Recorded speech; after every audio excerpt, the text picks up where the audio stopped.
संवाद प्रतिष्ठान द्वारा स्त्री शक्ति सम्मान पुरस्कार 2024 का आयोजन किया गया है। इस संदर्भ में संवाद प्रतिष्ठान चंद्रपुर की ओर से एक पत्र परिषद ली गई।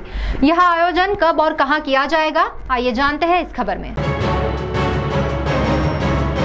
संवाद प्रतिष्ठान चंद्रपुर की ओर से दिए जाने वाला स्त्री शक्ति सम्मान पुरस्कार 2024 का वितरण आने वाले 25 फरवरी को होगा। स्थानीय इंदिरा गांधी सभागृह में आयोजित विदर्भ स्तरीय हिरकनी सांस्कृतिक महोत्सव में पुरस्कार प्राप्त महिलाओं को मान्यवरों के हाथों सम्मानित किया जाएगा। संवाद प्रतिष्ठान ने पिछले वर्ष से इस पुरस्कार की शुरुआत की है। अलग अलग क्षेत्र में उल्लेखनीय कार्य करने वाले 5 महिलाओं को हर वर्ष स्त्री शक्ति पुरस्कार से गौरवान्वित किया जाता है। इस आयोजन संदर्भ में संवाद प्रतिष्ठान चंद्रपुर की ओर से एक पत्र परिषद ली गई।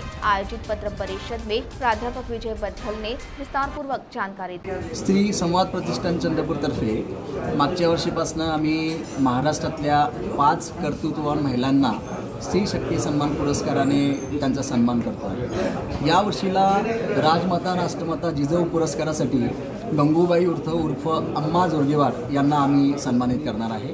दुसरं नाव माता रमाई समता पुरस्कारासाठी ज्यांचा राष्ट्रपती द्रौपदी मुर्मूच्या हस्ते सत्कार झाला त्या पुष्पाताई पोळे यांना माता रमाई पुरस्काराने समता पुरस्काराने त्यांना सन्मानित करणार आहे। तिसरा पुरस्कार सावित्रीमाई ज्ञानज्योती पुरस्कार या अलका दीपक ठाकरे शिक्षण क्षेत्रामध्ये त्यांचं फार मोठं काम आहे। स्काउटसाठी त्यांनी नॅशनल लेवलवर म्हणजे अमेरिका इंग्लंडसारख्या आपल्या देशाचं प्रतिनिधित्व त्यांनी केलेलं आहे।